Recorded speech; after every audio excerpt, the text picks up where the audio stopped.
Have you ever seen a little girl do something that silenced an entire airplane? When a millionaire's deaf son began crying uncontrollably at 30,000 feet, no one knew how to help until a 7-year-old girl stood up and started moving her hands. What happened next left everyone speechless. Before we go on, allow me to wish you peace and good health. Tell me, from which country and at what time are you watching this story? At 30,000 feet above the clouds, two strangers carried the same kind of silence, one born from guilt, the other from loss. Cassandra Lowell shifted uneasily in her first-class seat as the last passengers boarded. The air inside the cabin smelled faintly of brewed coffee and winter coats still damp from the Chicago snow. She adjusted the cuffs of her tailored navy blazer, the same one she wore to every board meeting. Appearances mattered, especially when you were a woman running a multi-million-dollar renewable energy company. But for all her confidence in the boardroom, a single look from her 7-year-old son could undo her entirely. Caleb sat beside her, legs barely reaching the edge of the seat. His small hands clutched a stuffed blue dolphin, its once bright fabric faded by years of love and worry. Cass smiled faintly at the toy, a relic from her mother, Dot. It was Dot who had taught her patience, who had whispered prayers over Caleb's crib when the doctors first said deaf. Cass had promised to learn everything she could to bridge the silence between them. But work came first, and lessons were postponed, replaced by video meetings and tired goodnights. Now, as the flight attendant closed the overhead bin, Cass's phone buzzed with another message, her assistant, Taylor, reminding her about a board review. Cass typed back a quick "handle it" and switched to airplane mode. She caught Caleb's eyes, large, questioning, waiting. He was showing her something. A drawing on a notepad, a messy sketch of clouds and a stick figure plane. Cass nodded, smiling automatically, though she didn't quite understand the sign he made next. He frowned, turned toward the window, and pressed his forehead to the glass. In row 19 of economy class, Elias Hartman tried to stretch his legs. The flight from Chicago to Seattle was always long, but he didn't mind the ache. He had learned to live with discomfort. Years working with children in hospitals had taught him that small aches were reminders that you were still alive. His 7-year-old daughter Lila sat by the window, a paperback balanced on her knees. "Seatbelt on, sweetheart?" he asked, voice low and even. She nodded without looking up. Her hair, the same soft brown as her mother's, brushed her cheeks as she turned a page. Elias felt the usual pang, a mixture of pride and grief. It had been 4 years since Marianne's sudden passing, and still he caught himself looking for her in crowded places, the gentle tone she used with children, the way she'd squeeze his hand before saying something kind. Those echoes never really left. He leaned back, eyes half closed, letting the hum of the engines fill the quiet. The pilot's voice came over the speaker, calm and practiced. "Good morning, folks. We'll be cruising at 30,000 feet. Weather's clear most of the way to Seattle." Cass heard the announcement but didn't really register it. Her mind was already in motion numbers, contracts, projections. Caleb tugged at her sleeve, signing quickly. "Bathroom?" She hesitated. "After takeoff," she mouthed, using her voice instead of her hands. He nodded, but his small shoulders stiffened. Outside, snow flurries dissolved into blue light. The plane began to roll forward, the vibration steady beneath their feet. Cass reached instinctively for her son's hand as the engines roared. He gripped the dolphin tighter instead. In economy, Lila pressed her face to the glass. "Look, Dad," she whispered. "It's like we're leaving the ground behind." Elias smiled faintly. "That's the idea, kiddo." As the jet lifted into the sky, both pairs of passengers, one in first class, one in the back, rose into the same morning light, carrying different kinds of longing. Cass closed her eyes and whispered, "It's just one flight. We'll be fine." But when she opened them again, Caleb was staring at her, his lips moving in a word she couldn't read. Something about his dolphin. She gave a tired nod, turning away. He dropped the toy. It rolled to the floor and disappeared under the seat. The moment stretched quiet, then brittle. Caleb froze, panic tightening his small body. Up front, Cass didn't notice at first. The hum of engines, the chatter of passengers, the crisp rustle of newspapers, everything muffled the sound of a child about to break. The first sound was small, a stifled whimper swallowed by the drone of the engines. Then it grew, raw, and sharp, the kind of cry that pierced through conversation and comfort alike. Passengers turned their heads. A woman in row 3 sighed audibly, tugging her sleep mask lower. Someone muttered, "Here we go." Cass's eyes snapped open. Caleb's face was red, his lips trembling as he searched the floor near his feet. His hands moved in frantic bursts of sign too fast for her to follow. She caught blue and gone. That was all. "Sweetheart, calm down," she said, voice low but strained. "We'll find it, okay? Just breathe." She fumbled with her seatbelt, bent to look under the seat, but the movement of the plane made it impossible. The Dolphin was gone, trapped somewhere in the narrow space of first class. Caleb's cries deepened, body shaking. Cass reached for him, but he jerked away, his hand signing something again, something she couldn't read. Around them, irritation rippled through the cabin like static. A flight attendant approached, professional smile firmly in place. "Ma'am, is everything all right?" "He's fine," Cass replied quickly, forcing composure she didn't feel. He's having a hard time." The attendant nodded, though her eyes softened.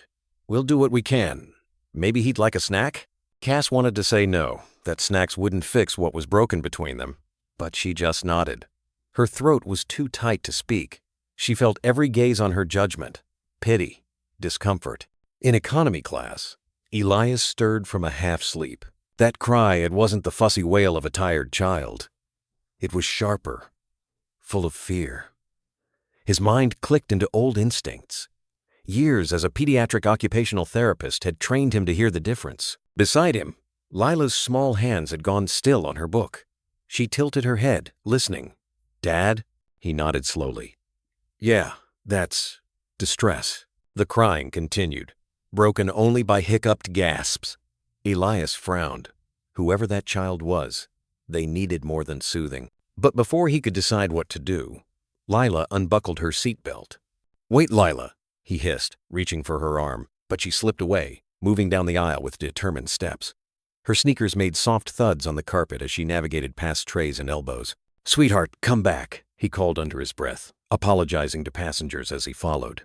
But she was already pulling back the blue curtain that separated first class from the rest of the plane. By the time Elias reached her, Lila was kneeling beside the crying boy. The sound stopped, not slowly, just stopped, like someone had flipped a switch. The sudden quiet drew the attention of everyone nearby. The flight attendant froze mid-step, a napkin in hand. Cass blinked, disoriented. Her son's sobs had dissolved into silence. He was looking at the girl beside him, eyes wide, wet lashes still trembling. Lila smiled softly and began to move her hands. Elias stood in the aisle, breath caught in his throat. He knew that rhythm, the fluent grace of American Sign Language flowing from tiny fingers. Cass could only stare. "What is she doing?" she whispered. Lila's hands formed shapes, slow and patient. "What happened? Are you okay?" Caleb blinked, then hesitated. His own fingers lifted, haltingly responding. "My blanket. Blue. Gone." Cass gasped, realization hitting her like sudden air pressure. The silver carry-on above her seat. She had packed the blanket there herself. Her mother's blanket. Caleb's comfort.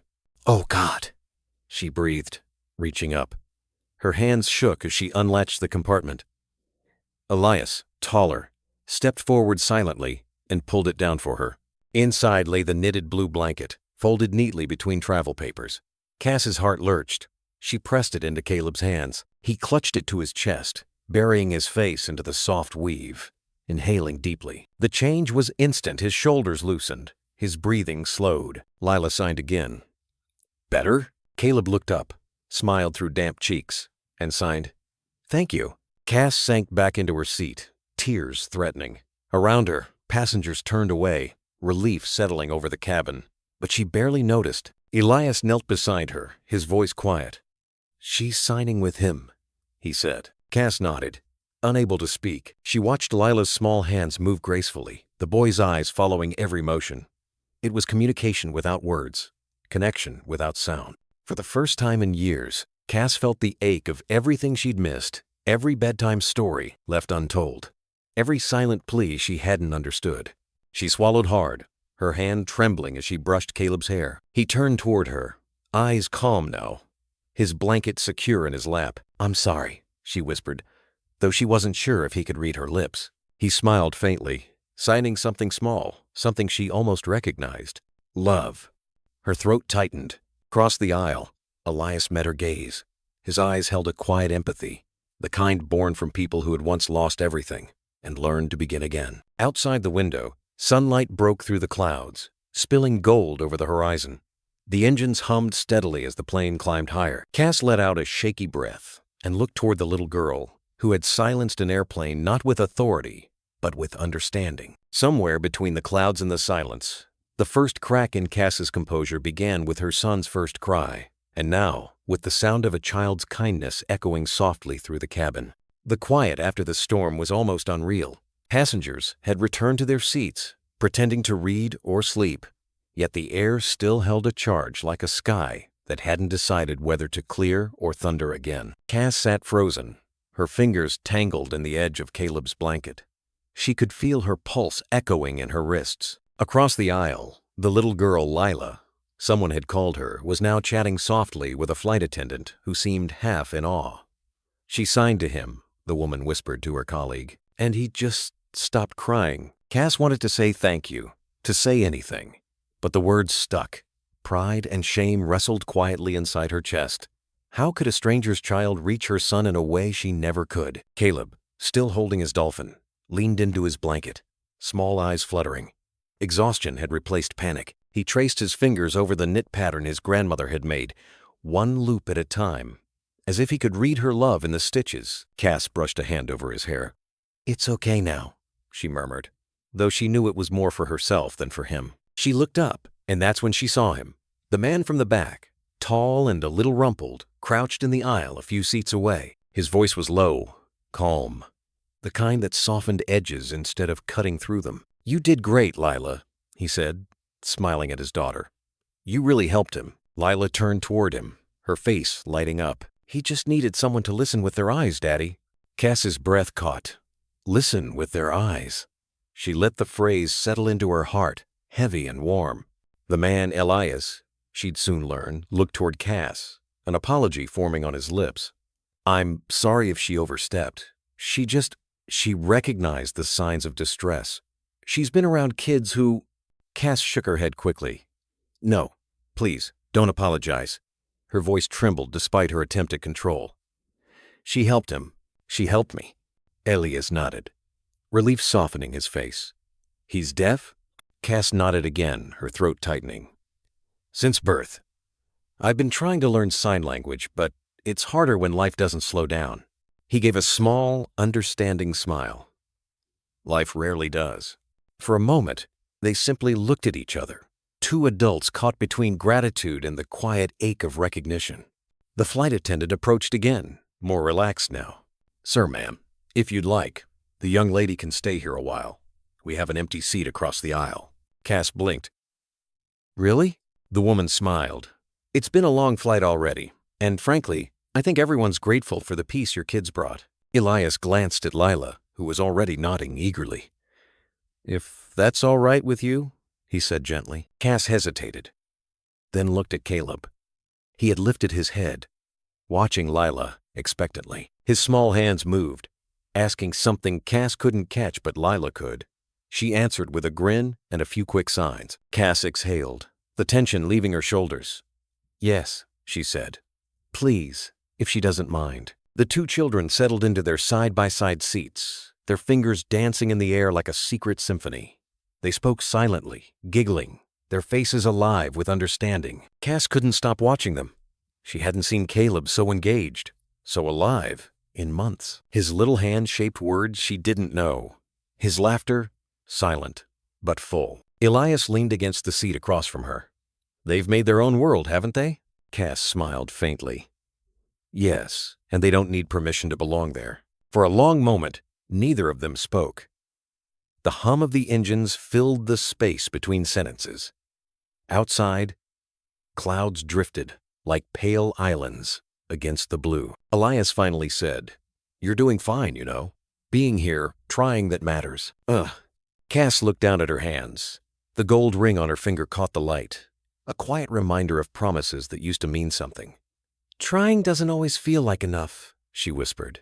He didn't argue, only nodded. There was a tired kindness in his eyes, the kind that comes from surviving what others can't imagine. Then Lila's laughter, silent but visible, pulled them both back. She was showing Caleb how to sign friend. He copied her, his little hands unsure but determined. When he got it right, she clapped softly, and Caleb's smile lit the small space between them. Cass's throat tightened again, but this time, it wasn't guilt, it was gratitude. She glanced out the window. The sky had cleared, sunlight spilling across the wings like melted gold. Somewhere over Nebraska, the world below looked small, peaceful, untouched by their quiet miracle. The captain's voice came over the speaker again. Ladies and gentlemen, we'll be hitting a patch of light turbulence. Please return to your seats and fasten your seatbelts. Lila and Caleb buckled in. Lila signed okay, and Caleb responded with a small thumbs up. The plane dipped slightly, rattling the overhead compartments. Cass reached for her son's hand automatically, and this time, he didn't pull away. She closed her eyes, whispering a thank you she didn't have words for. The turbulence passed as quickly as it came. The children were now sharing drawings, Lila's small notebook covered in doodles of dolphins and clouds. Elias leaned over to watch, and Cass caught herself smiling at the sight of them, at the ease of it all. When Lila handed Caleb her pen, Cass realized something she hadn't allowed herself to feel in a long time. Hope. Hope that she could learn again, listen again, love again, if she only slowed down long enough to see the signs. The captain announced the descent soon after. Passengers stirred. Phones came alive, the hum of conversation returning. Cass turned to Elias, her voice low but steady. Thank you, she said, for letting her help, for being patient. He smiled softly. Patience is easier when you see what matters. She hesitated, glancing toward the children. They seem to understand that better than we do. Kids usually do. The landing gear unfolded with a heavy thud, a reminder that their brief world above the clouds was coming to an end. Cass looked down at Caleb, asleep now against the window, the blue blanket tucked under his chin. She touched his hair gently, and for the first time in years, she didn't feel like she was failing him. Outside, the gray Seattle sky welcomed them home. The moment the wheels touched the runway, a collective exhale rippled through the cabin. Seattle greeted them with a curtain of rain streaking across the oval windows, soft and steady. Cass stared out at the gray skyline in the distance, the Space Needle faint through the drizzle. It had been years since she last came here for anything other than work, yet this time felt different, quieter somehow, almost forgiving. The seatbelt sign chimed off. Passengers unbuckled, stretching, reaching for luggage. Cass stayed still. Her son slept soundly beside her, his hand still clutching Lila's little notebook. On one page, he had drawn a simple picture, 2 stick figures holding hands under a blue sky. Beneath it, a small signature in crooked letters, Caleb and Lila. Cass smiled, brushing her thumb over the page. How easily children built bridges adults spent years avoiding. Elias leaned into the aisle, waiting for the crowd to thin. His daughter was helping the flight attendant collect trash, her earnestness making the woman laugh. She always volunteers, he said quietly. Cass glanced up. She's remarkable. He shrugged, a modest gesture that didn't hide the pride in his eyes. She's got her mom's heart. Mary Ann used to say kindness is just courage wearing a smile. Cass felt her chest tighten. That's beautiful. He gave a soft laugh. She believed words mattered. I guess that's why I'm trying to teach Lila that language, any language, is a bridge, not a wall. Cass nodded, watching her son sleep. I wish I'd learned that sooner. The line began to move. Passengers shuffled forward, phones already in hand, their small world of shared air and silence dissolving into ordinary noise again. As they reached the exit, the flight attendant leaned toward Cass. Your boy's lucky, she said warmly. Not every child gets a mother who tries. Yeah? Cass blinked back tears, nodding in thanks. The words struck deeper than the woman knew. The jet bridge smelled faintly of rain and jet fuel. Cass adjusted the strap of her leather bag, glancing at Elias and Lila ahead. The girl was talking animatedly, hands still signing mid-sentence as her father chuckled. Caleb stirred in Cass's arms, blinking groggily at the unfamiliar light. Hey, sweetheart, she murmured, "We're here." He looked around, confused for a moment, then spotted Lila waving at him from up ahead. His face brightened instantly. He waved back, small fingers fluttering in shy farewell. Elias slowed his pace, waiting for Cass to catch up. "She's not going to stop talking about him for days," he said, smiling. Cass let out a small laugh. He'll probably do the same. Then, after a pause, "Thank you for following her, for not stopping her." He shrugged lightly. "You'd be surprised how often adults stop what children instinctively get right." They walked together toward baggage claim, their steps matching without effort. It was strange, Cass thought, how natural it felt to walk beside this man she'd met less than 2 hours ago. "Do you live in Seattle?" Elias asked. "Just outside," she replied. "Kirkland, near the lake. Beautiful area." "I used to live in Redmond years ago, before Chicago." Cass smiled. "Then you know how long this rain can last." He chuckled. "Sometimes forever. But it makes you appreciate sunlight more." Something in his tone, a quiet, hopeful steadiness, made her heart stutter. She didn't remember the last time anyone had spoken to her that way, without expecting or demanding anything in return. They reached the carousel just as the conveyor belt creaked to life. Suitcases tumbled forward in lazy rhythm. Caleb stood beside her, now fully awake, clutching the blue blanket. Lila crouched next to him, showing him a sign Cass hadn't seen before, something quick and graceful that made Caleb grin. Cass tilted her head. "What's she teaching him?" Elias smiled. "It means safe. She always does that when she wants someone to feel calm." Cass swallowed the lump in her throat. Safe. The word wrapped around her like a quiet promise. A burst of laughter echoed nearby as passengers reunited with friends and family. Cass watched, the scene stirring something in her chest she hadn't dared feel since her mother passed, longing mixed with possibility. When her suitcase appeared, Elias stepped forward, lifting it down easily. "Here," he said, setting it beside her. "Thank you," she murmured. "I'm not used to people doing that anymore." "Maybe you should be," he said, smiling softly. For a moment, neither moved. The airport lights reflected faintly off the polished floor, turning the rain outside into a shimmer of silver lines. Finally, Cass found her voice. "Would you mind giving me your number?" she asked, surprising herself. "Caleb? He doesn't meet many children who sign." I think it meant a lot to him. Elias blinked, then smiled.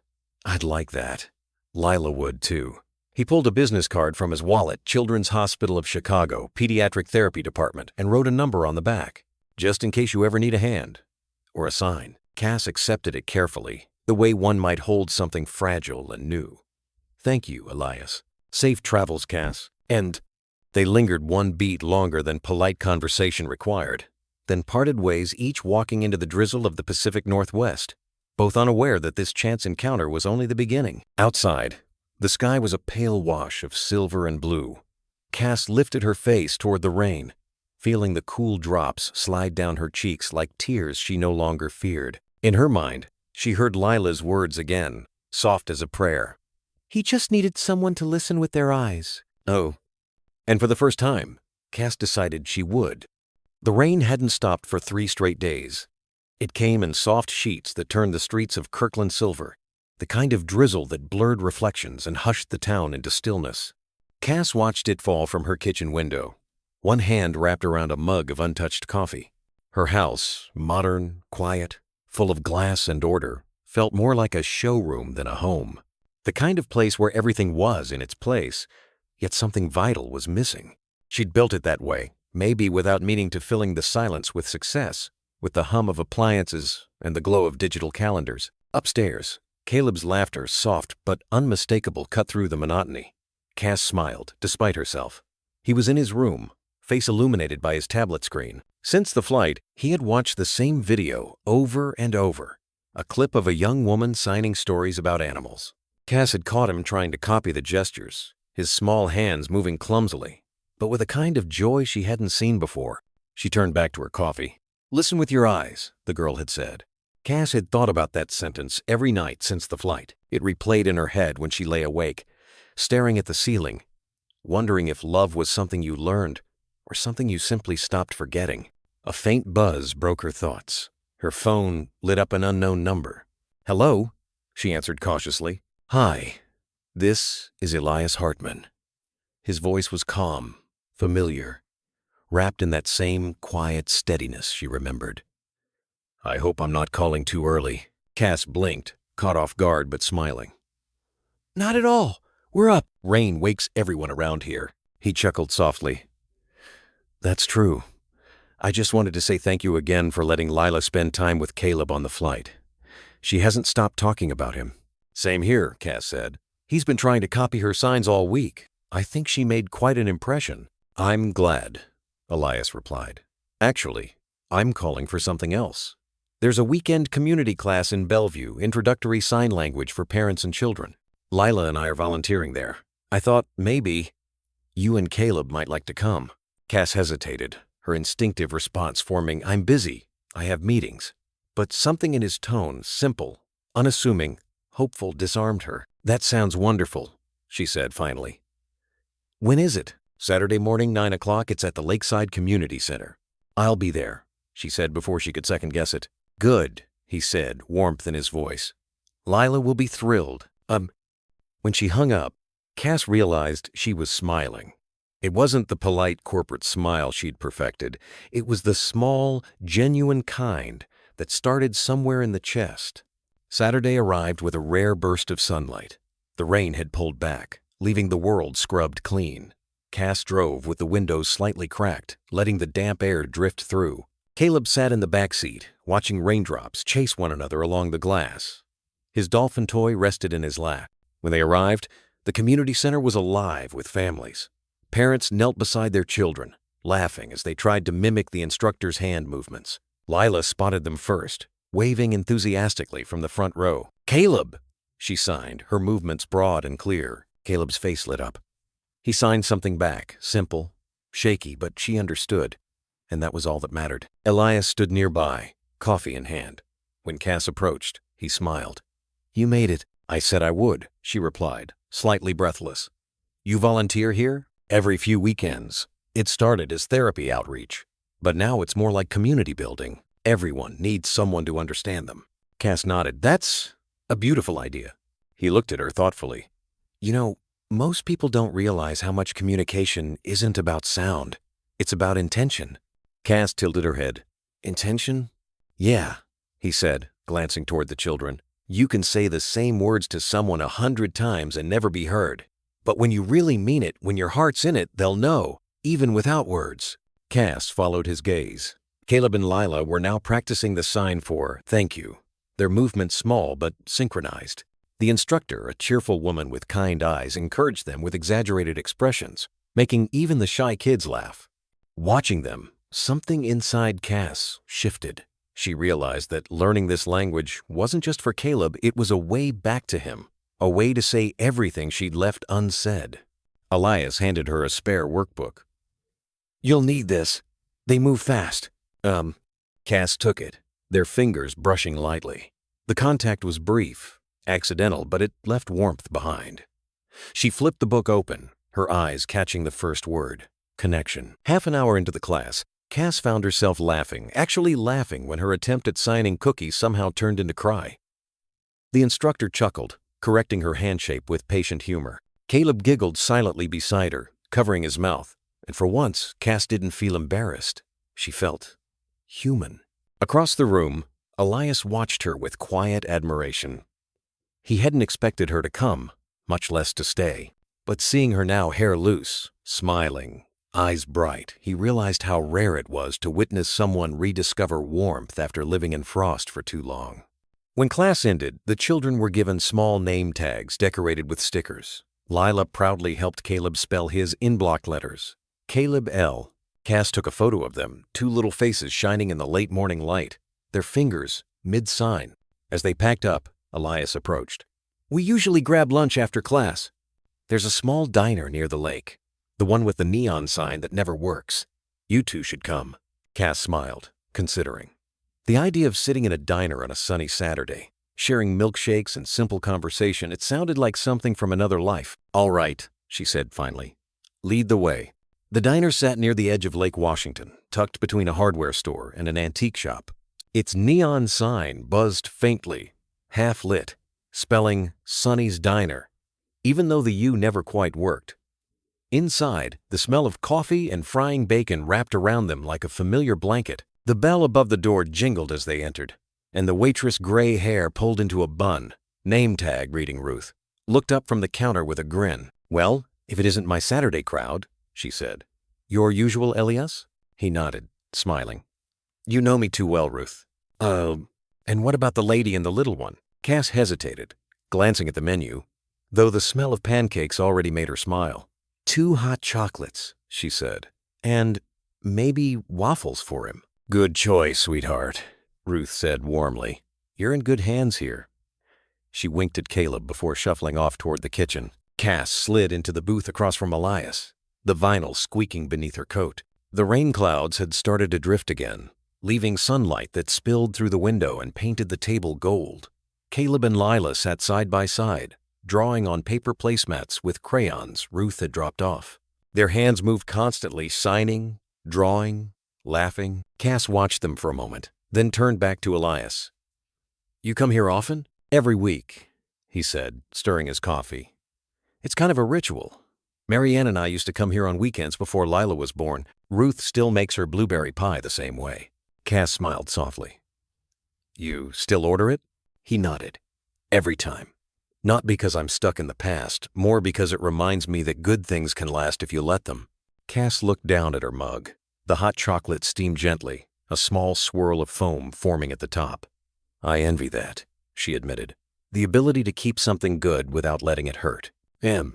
He studied her face quietly, as if weighing whether to ask the question sitting behind her words. "Did you lose someone too?" Her hands stilled around the cup. For a moment, the sounds of the diner faded into the background, clinking plates, the low hum of a jukebox playing an old country song. "My mother," she said finally. 2 years ago, she helped me raise Caleb. She was the only one who knew how to talk to him before I did." Elias's gaze softened. "She sounds like someone special." "No, she was," Cass said, her voice catching. "She knitted that blanket he carries everywhere. I told her I'd learn sign language so she wouldn't have to translate for us forever, but I never found the time." Her fingers trembled slightly, tracing the rim of the cup. "When she died, I thought I'd lost my chance to do better." Elias leaned forward, elbows on the table, his voice gentle but certain. "Cass, you're here now. You're learning. That's not failure. That's grace." She looked up at him, eyes shimmering with unshed tears. "You really believe people get second chances?" He smiled faintly. "I believe some people don't stop offering them, even when we don't think we deserve one." Cass blinked, the edges of her sadness softening. Outside, sunlight danced on the lake, small ripples catching the light.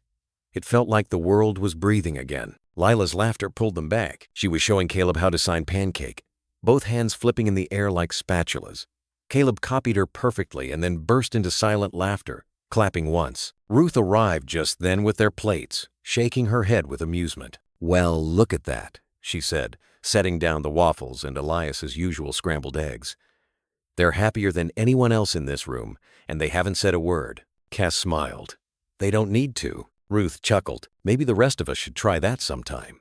She walked away, leaving behind the scent of maple syrup and coffee. Cass picked up a fork, cutting a small bite of waffle for Caleb. He reached for her hand first, though, signing carefully. "Love you." Her breath caught. She hadn't taught him that he must have learned it from Lila. Slowly, she shaped her fingers into the same sign, pressing her trembling hand to her chest. "Love you too," she whispered. Elias watched the exchange quietly, eyes warm. "You know," he said after a pause, "when kids start to feel safe, they start to teach us things we didn't know we'd forgotten." Cass nodded, smiling through the ache. "Like how to listen." "Exactly." The bell above the door jingled again as new customers entered, the sound blending with soft laughter and the sizzle of the grill. It was an ordinary day in an ordinary diner, but for Cass, it felt like the beginning of something extraordinary. As they finished their meal, Ruth slid a plate of blueberry pie between them. "On the house," she said, tapping the counter, "for making my place feel a little lighter today." Cass looked at Elias. "Do you ever get used to how kind people can be?" He smiled. "No."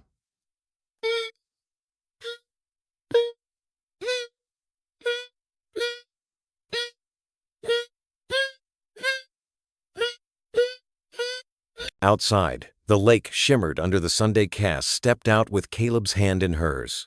Lila skipped ahead, her ponytail bouncing. Elias walked beside her, his coat collar turned up against the breeze. For the first time in years, Cass didn't rush to check her phone, her schedule, her next obligation. She just watched her son walking beside his new friend, his hand signing the small, perfect word that had changed everything: love. And in that moment, Cass Lowell finally began to listen with her eyes. The following week passed in a soft rhythm of rain and small miracles. Cass found herself slowing down for the first time in years, sitting longer at breakfast, walking Caleb to school instead of letting the driver do it, listening to the quiet hum of morning instead of diving straight into emails.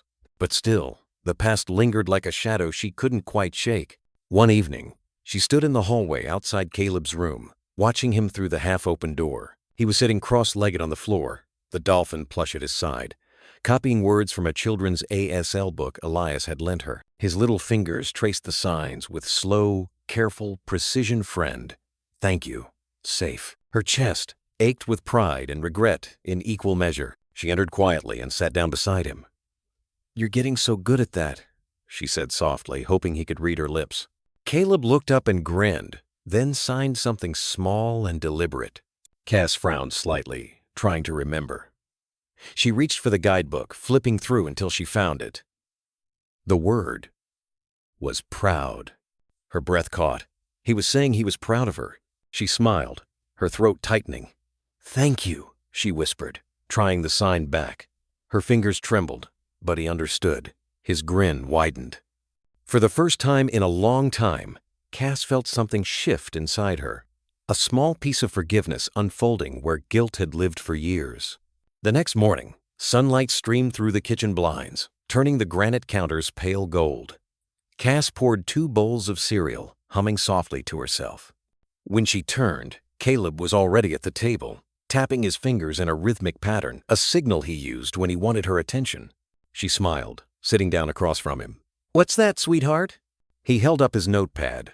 In shaky letters, he had written, "Can we see Lila?" Cass hesitated, glancing at the time. She had a conference call in 30 minutes, a meeting in Bellevue by noon.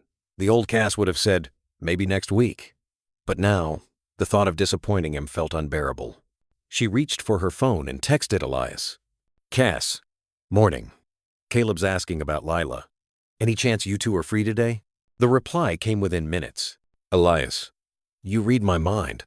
Lila's been asking the same thing. Coffee shop by the pier? 10 a.m.? Cass smiled. The cafe near Kirkland's Pier was small and cozy, with fogged windows and the smell of roasted beans hanging thick in the air. Couples lingered by the window, sipping slowly, watching seagulls swoop over the lake. Cass spotted Elias and Lila at a corner table, surrounded by coloring books and 2 steaming mugs of cocoa. When Lila saw Caleb, she jumped up, waving both arms. "Caleb!" she signed, her movements big enough to make nearby customers smile. Caleb ran to her, holding out his dolphin. She signed something to him Cass didn't recognize, and he giggled, pressing the toy into her hands like a shared secret. Elias stood to greet Cass. "Good to see you," he said, his voice carrying that quiet steadiness she'd come to expect. "I was starting to think the rain might wash us all away this week." Cass laughed softly. "Not today. The sun decided to give us a few hours." "Oh." They ordered coffee, the kind with too much cream, and sat watching the children chatter silently, their hands weaving words in the air. Cass leaned back, smiling as she spoke. "You know, I think they've created their own language." Elias nodded. "They're teaching each other more than any class could." Cass traced the rim of her cup. "You were right about intention. I've been trying to talk less and listen more." He tilted his head. "And what have you heard?" Her eyes softened. "Mostly that he doesn't need me to be perfect, just present." Elias smiled. "That's all kids really ask for." The bell above the door jingled. Cass looked up and froze. A woman in her 50s stood at the counter, her scarf damp from the drizzle. Her face was familiar, too familiar. Cass's chest tightened as a rush of memories hit years ago. Hospital corridors, sleepless nights, whispered arguments. "Cass," the woman said, her voice tentative. "Cass Lowell?" Cass blinked. "Dr. Ames?" Elias looked between them, sensing the tension. The name stirred something heavy in the air. The doctor smiled sadly. It's been a long time. Cass's throat went dry. 15 years. Dr. Ames hesitated, eyes flicking to Caleb. So, this is him? Cass nodded slowly. Yes. My son. The doctor's expression softened. He's beautiful. I wanted to tell you how sorry I was. About your mother. She was a remarkable woman. Cass swallowed hard. Thank you. Dr. Ames continued gently. You know, she used to stop by the clinic, even after Caleb's diagnosis. She said you wanted to make sure you were taking care of yourself. Cass stared down at her coffee, guilt curling through her like smoke. She always did. Dr. Ames placed a hand on her shoulder. She was proud of you, Cass. Even when you thought you were failing. Cass's vision blurred. She hadn't expected those words, not today, not here. I didn't do enough, she whispered. I wasn't there for him, or for her. The doctor's hand squeezed gently. You're here now. That's what your mother wanted most. When Dr. Ames left, Cass sat still, her hands shaking around the warm mug. Elias said nothing. He didn't need to. She looked up, blinking away the tears. Caleb was watching her from across the table. His small hands moved slowly, hesitant, but clear. You okay? Cass nodded, pressing her palm to her heart. Yes, she signed back. Outside, the sky broke open into sudden sunlight. Cass stepped out, inhaling deeply, the scent of wet pavement sharp and clean. Elias walked beside her in silence, letting her breathe. For the first time, she didn't push away the ache. She let it settle, let it belong. Because pain, she realized, was just another form of remembering. And remembering was how love stayed alive. That night, rain fell steady against the windows. Cass sat on the couch, the soft light of a single lamp casting long shadows. Her mother's wooden chest rested on the rug before her. She hadn't opened it since the funeral. Inside were scarves, old knitting needles, and a small envelope with her name in her mother's handwriting. Her hands trembled as she unfolded it. A single photograph slipped out, her mother cradling baby Caleb, both wrapped in the familiar blue blanket. On the back were 5 simple words. He can't hear your voice, Cass, but he will always feel your love. Her breath hitched. Those words felt like forgiveness. I'm trying, Mom, she whispered. I really am. A soft sound made her turn. Caleb stood in the doorway, clutching his dolphin, eyes full of sleepy concern. He signed. Sad? Cass wiped her tears and smiled. A little, she said, then lifted her hand slowly. Miss Grandma. He nodded, walked over, and climbed into her lap. He placed the dolphin on her knees and leaned against her. Cass wrapped him in the blue blanket, holding him close. For the first time in years, she cried quietly, without guilt, only love. The next morning, the air was clear after the rain. Elias stopped by with Lila, bringing coffee and quiet warmth. The children played near the window, their hands flashing like sunlight. Cass motioned toward the framed photo on the shelf. I went to her house yesterday, she said softly. It didn't hurt this time. It felt like she was still there somehow. Elias nodded. Maybe she is in everything you're doing for him. Cass smiled faintly. I guess I finally understand what she meant about listening. He looked at her, voice gentle. You're doing it now, Cass. That's enough. Outside, the wind picked up, and the old chime from her mother's porch began to sing clear, soft, full of memory. Cass looked toward the sound, and for the first time, it didn't feel like loss. It felt like home finding its way back. Sunday morning sunlight filled the lakeside community center. Cass helped set up chairs while Caleb and Lila played near the window, their hands flashing quick signs and quiet laughter. The room smelled of coffee and crayons, full of small sounds of life. Elias arrived carrying a stack of flyers. They're planning a family signing fair next month, he said. Cass smiled. You never stop working, do you? He shrugged. When it helps people connect, it doesn't feel like work. They watched the kids. Lila showed Caleb how to sign friend, and he repeated it carefully. Cass's chest tightened. He's happier here than I've ever seen him. He feels understood, Elias said. That changes everything. Class began. The instructor, Denise, showed the sign for bridge. Hands touched in midair, connecting. A bridge, she signed, only works when both sides meet halfway. Cass followed, her fingers slow but steady. She looked at Caleb beside her and realized she was learning more than a language. She was learning how to meet him halfway.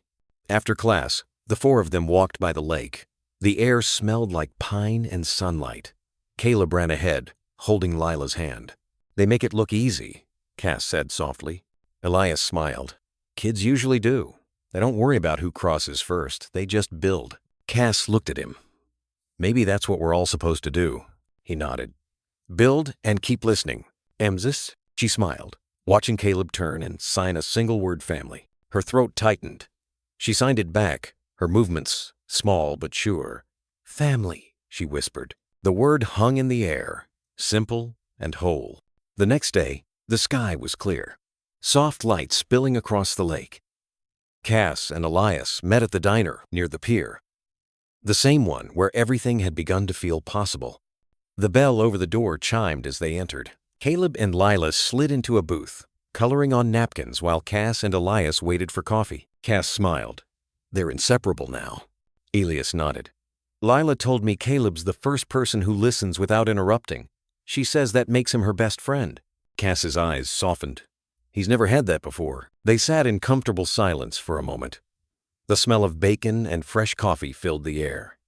Cass looked out the window at the lake, shimmering in sunlight. "You know," she said, "for years I thought silence meant something was broken. Now it feels like peace." Elias nodded slowly. "Silence can hold more love than words, sometimes."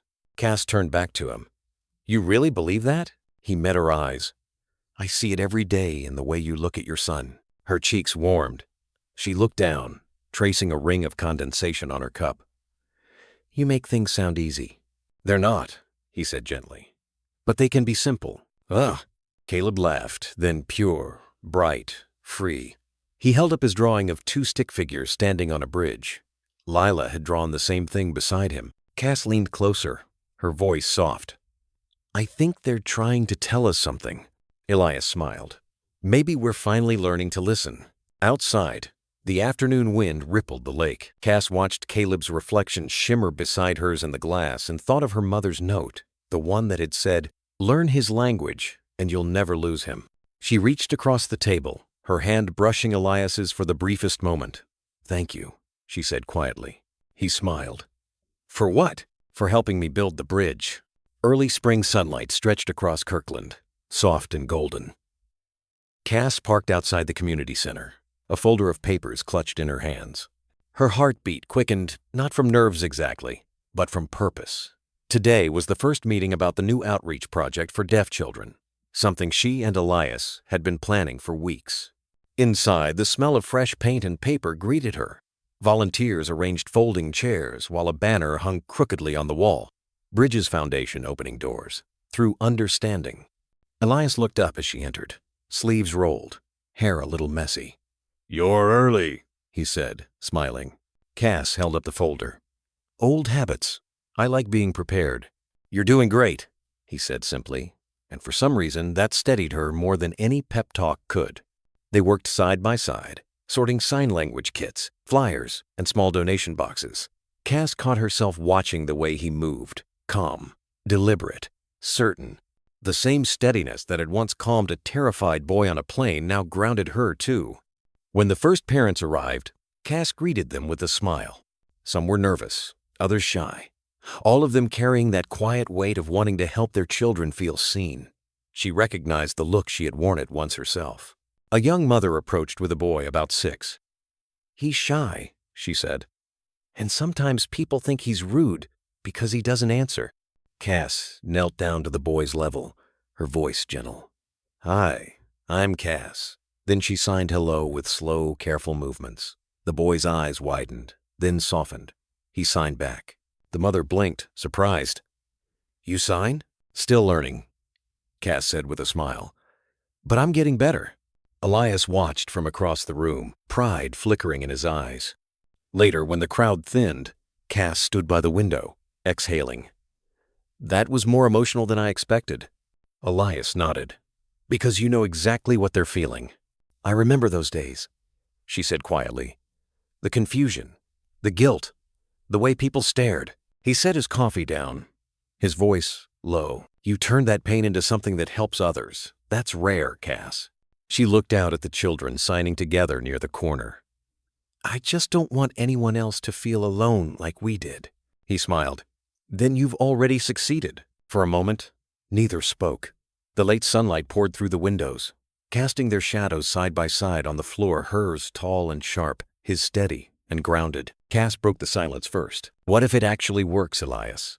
What if we really make a difference? He met her eyes, voice certain. Then we keep building. She smiled, her chest light. One bridge at a time. He nodded. Exactly. Outside, the wind stirred the trees, carrying children's laughter down the street. The sound, faint but clear, felt like a promise that something good was beginning. By late afternoon, the room was quiet again. Flyers lay stacked, chairs pushed back, sunlight spilling across the floor. Cass and Elias stayed behind to clean up. Cass gathered papers into a box. It went better than I hoped, she said. Elias smiled. You were natural. People trust you. She laughed softly. I was terrified. Didn't show. They carried the boxes to her car. A cool wind rustled through the maple trees. Cass turned to him. It feels good, doesn't it? Doing something that matters. He nodded. It does, but it's also heavy work. Cass tilted her head. You mean the responsibility? I mean the heart, he said quietly. Helping people always costs a little piece of it. She looked at him for a long moment. Then maybe we just keep giving pieces until it feels lighter, he smiled. That's one way to build a bridge. Caleb and Lila ran toward them from the sidewalk, laughing, hands flying in bright, fast signs. Cass knelt to catch her son's hug, the blue blanket poking from his backpack. Elias glanced at her, voice soft. You're doing exactly what your mother wanted, Cass. She blinked away the sudden sting in her eyes. Maybe so, she said. For the first time, it feels like I'm home. They stood there, in the fading light, children laughing, the air smelling of rain, and promised two people who had lost too much, finally finding something to keep. The following week brought more attention than Cass expected. A local paper ran a small story about the foundation, a photo of Cass, Elias, and the children beneath the banner. Building Bridges for Deaf Kids, the headline read. Donations started coming in, and so did questions. But with attention came tension. That morning, Cass stood in the office reading an email from a potential sponsor who wanted to adjust the program, add a corporate logo, change the name. Elias entered, coffee in hand. You look like someone stole your car. End of trend. She handed him the printed email. They want to turn it into a marketing campaign. He read it, his expression darkening. That's not what this is about. I know, she said, rubbing her temples. But they're offering enough funding to double our reach. Elias set the paper down. And in return, they own the message. That's not building bridges. That's selling them. Cass sighed. I don't want to lose momentum. These families need help now. He crossed his arms. You're trying to fix everything at once. Sometimes you have to choose the slower road. Her eyes flashed. Easy for you to say. You don't have to worry about running a company, keeping investors happy, paying staff. He looked at her quietly. You think I don't understand pressure? I just refuse to trade purpose for comfort. The words hung heavy between them. Cass looked away. I'm not trading anything. I'm trying to keep it alive. Elias hesitated, then softened. Cass, I know your heart's in the right place. I just don't want you to forget why you started this. Her voice lowered. Because of Caleb. Because I wanted him to feel safe in a world that didn't listen. Then trust that, he said gently. Not a contract. The silence stretched. Outside, rain began tapping the windows, soft but insistent. Cass exhaled slowly. I need time to think. Elias nodded. Take it. I'll handle the classes this week. M. Quote. As he left, Cass sank into the chair, staring at the photo on the wall, Caleb and Lila laughing under the bridge banner. She touched the edge of the frame and whispered, I just don't want to fail again. That night, she sat by the window while Caleb slept. The email still glowed on her phone screen, the promise of easy success tugging at her thoughts. She looked toward her son's room, where his small hands rested over his blanket. She turned off the screen. Some things couldn't be bought. 2 days passed before Cass saw Elias again. The air between them was cautious but familiar. He was setting up chairs at the community center when she walked in, hands tucked in her coat pockets. "I didn't take the deal," she said quietly. He looked up, surprised. "You sure?" She nodded. "It would have made things bigger, not better." "You were right," he smiled faintly. "You figured that out on your own," Cass exhaled. "Maybe, but I needed someone to remind me what mattered." They watched the children playing nearby, signing in quick bursts of joy. Caleb ran to her, holding up a flyer he'd colored with Lila. Across the top, in bright crayon letters, he'd written, "Bridge equals family." Cass laughed softly. "Seems like the message survived anyway." Elias's eyes warmed. "It always does when it's real." She met his gaze, a quiet understanding passing between them. No declarations, no rush, just two people finally standing on the same side of the bridge they'd built. Outside, the rain had stopped. Light filtered through the windows, catching the faint outline of their reflections no longer apart, but together. Spring came early to Kirkland that year. The air carried the scent of lilacs, and the lake shimmered under soft sunlight. Cass stood on the steps of the renovated community center, her hands trembling slightly as she adjusted the banner stretched across the entrance. Bridges Foundation, opening hearts, opening hands.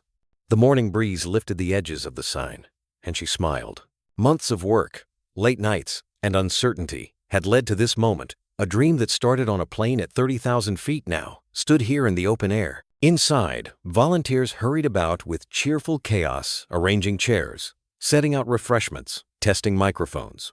Lila and Caleb darted between them, carrying boxes of programs. Every few minutes, Cass caught herself just watching the two children, their laughter, their shared rhythm of signs, their joy so effortless it made the world feel simple again. "Hey, boss!" Elias's voice came from behind. She turned to see him carrying a crate of flowers for the stage. His sleeves were rolled, hair slightly tousled. "You planning to run this whole thing by yourself, or can I help?" Cass laughed. "Only if you promise not to rearrange my color scheme." I make no promises," he said, smiling, setting the crate down. "You ready for this?" She took a deep breath. "Ready as I'll ever be." They worked quietly for a moment, the kind of silence that had grown comfortable between them, not heavy, just full of knowing. When Elias finally broke it, his voice was low. "You know, I used to think healing was about forgetting pain. Turns out it's about remembering without breaking." Cass looked at him, something soft flickering behind her eyes. "I think my mother would have liked you." He chuckled. "She sounds like a woman with good taste." The doors opened as the first families arrived, parents holding children's hands, some shy, some already signing greetings. Cass felt her throat tighten as she watched them fill the room. This was why she had fought through the exhaustion, the fear, the doubts. Every one of these faces reflected the same hope she once prayed for. Elias adjusted the microphone. "You're up, Miss Lowell." Cass hesitated, her heart pounding. "I don't do speeches," she whispered. "Yes, you do," he replied gently. "You just tell stories. That's all this is." She smiled, nodded, and stepped forward. The crowd quieted. She looked over the sea of expectant faces, parents, children, volunteers, and began, her voice calm but full. "This foundation was born from something small, a moment on a flight, when a little girl saw a crying boy and decided not to look away. That single act of kindness built a bridge between two worlds. Today, that bridge carries all of us." She paused, glancing toward Caleb. He stood beside Lila, his small hands clasping the blue blanket like a treasured flag. "Not long ago," Cass continued, "I was a mother who didn't know how to reach her son. I spoke, but he couldn't hear. And in that silence, I thought love had failed. But I learned love doesn't need sound to be heard. It just needs presence." The audience was still, eyes shining. Elias stepped forward to join her. "And presence," he said, his voice steady, "is what brought us here. This isn't charity, it's connection. Every family here reminds us that love can learn any language." Applause filled the room, gentle at first, then growing. Cass felt tears in her eyes, but didn't hide them. She turned to Elias, whispering, "You did it." He smiled. "We did." Caleb tugged at her hand, signing, "Love, family." Cass knelt. returning the sign with trembling fingers. "Always," she whispered. Cameras clicked. The blue banner swayed above them. Outside, sunlight broke through the clouds, spilling gold across the glass windows like a blessing. In that moment, Cass realized this wasn't just the opening of a foundation, it was the closing of an old wound and the beginning of something whole. The celebration lasted until dusk. Lanterns glowed softly around the courtyard, their reflections dancing on the wet pavement after a brief spring drizzle. Laughter echoed, mingling with the rhythm of hands signing stories only those who watched closely could truly understand. Cass sat on the edge of the wooden stage, her shoes kicked off, a cup of warm cider in her hand. Caleb and Lila were nearby, tracing shapes in the puddles with sticks, inventing a silent game of their own. Elias joined her, handing her a folded blanket. "You forgot this in the car," he said. She smiled, recognizing the familiar blue knit. "Seems like it always finds its way back. Maybe because it knows where it belongs." They watched the children in silence. The world felt smaller here, simpler. The air carried the faint scent of rain, and the sound of laughter filled the space where pain used to live. Cass turned to him. "Do you ever think about how it all started? A single flight, one crying child, and a little girl who wouldn't sit still." Elias smiled. "I think about it every day." She looked at him, eyes shining in the lantern light. "I used to believe broken things stayed broken. Now I know they can be rebuilt if someone listens long enough." He nodded. "And if someone believes they're worth fixing." Cass glanced toward Caleb. He was signing something to Lila, Hope. She caught the gesture and repeated it softly. "Hope," she said aloud. Elias leaned back, voice warm. "You've built something real, Cass. Not just the foundation. A home." She looked at him, her expression calm, certain. "No," she said. "We did." As night deepened, they sat together watching the lights flicker over the quiet water. Caleb ran up, tugging Cass's hand, signing family. She smiled and signed it back. Elias reached out, his hand finding hers. No words, no explanations, just stillness, understanding, and the hum of connection between silence and sound. Above them, the banner fluttered in the breeze, the word Bridges catching the lantern glow. For Cass Lowell and Elias Hartman, it no longer meant an idea. It meant everything they'd crossed to reach this moment, a reminder that sometimes love doesn't speak, it simply listens. Sometimes the quietest stories are the ones that stay with us the longest. Cass and Elias didn't set out to change the world. They simply chose to listen, to reach across silence, and to rebuild what life had once taken apart. Their bridge began with a child's small act of kindness and ended with a family that understood love doesn't always need words to be heard. Like the glow of a porch light left on through the night, compassion has a way of guiding lost hearts home. In the end, this story reminds us that redemption and love are never out of reach. True wealth is not in what we own, but in the hands we hold and the people we choose to forgive. Every small act of kindness, a smile, a patient ear, a helping hand, can change someone's life in ways we may never see. Just as a Sunday dinner brings everyone back to the same table, love, too, has the power to gather what's been scattered and make us whole again. So tonight, dear listener, take a moment to reflect who in your life needs to be heard or simply held. If this story touched your heart, type 1" the comments.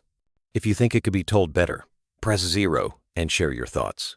Because stories like this one only truly live when we pass them on quietly, kindly, from one heart to another. Like a quiet porch light in the dark, one gentle act of goodness can still lead us safely home.